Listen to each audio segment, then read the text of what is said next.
Hello and welcome back to Kajabi in 5 minutes. In the last episode, I said that this episode was going to be great, fantastically great. Even. So imagine my pressure, thinking about what to make this episode about. I actually didn't feel any pressure at all, but that is okay because talking about Kajabi is fun. Having a podcast is fun. Even if you're talking about Kajabi, it's still fun.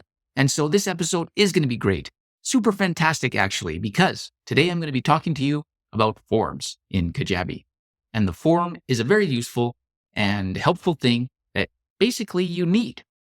If you're going to be doing anything in Kajabi, you're going to need one of these, at least one. And so today, let's learn about them. So to get into the forms, you go into marketing and then forms. You can create a new form. It's nice to know you can create an unlimited amount of forms in Kajabi, so you don't have to worry about running out of space for forms. And the form template is always the same, so it's easy to learn. Right away you'll notice that you can give your form a name. You've got double opt-in or single opt-in. And then over here on the right, you've got some options there about being notified if someone fills this form out, or if you want to send this form data to a third party, like if you're connected to a different, email marketing or CRM platform. And you also can send people to a different place, a different landing page once the form is completed. And rolling down, you'll see you've got some options for, your double opt-in if you're choosing that. And then at the bottom, you've got automations, and that's it for the form space. So it's really simple and easy.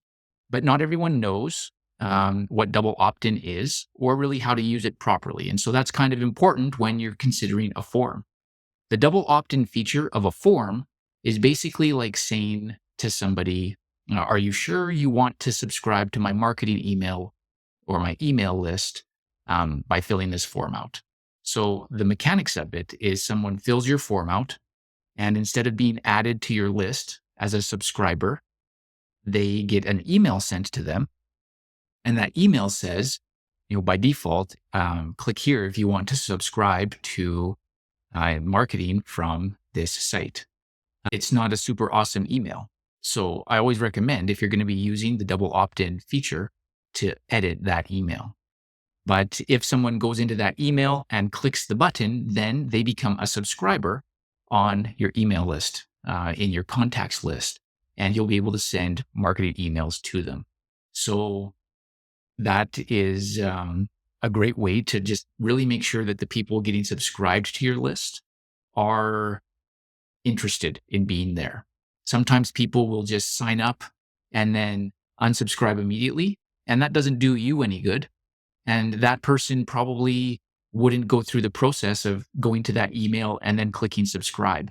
And so if someone doesn't want to be on your email list, then let them not be on your list. You don't want them to be there if they don't want to be there. It's not going to do you any good. And so that is kind of what the double opt-in does.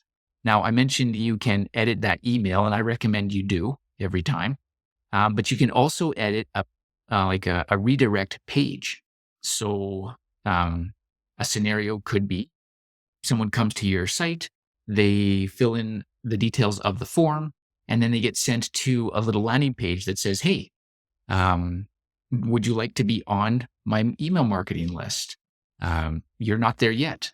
If you would like to be up to date with my content, go to your inbox and look out for this email and open it up and click that confirm button. And that is, that's how you do it.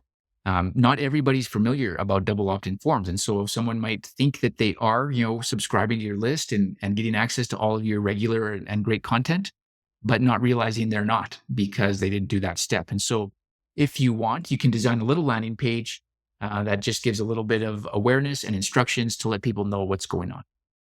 And that is what the double opt-in form is. Now, the single opt-in is really just filling the form out, subscribing, now they're on your list. And so, that's what those two things are. And now this episode was so fantastic. There's even more to talk about. I'm going to just make another episode about forms so we can carry on and get to the rest of this stuff. So tune in for that one as well.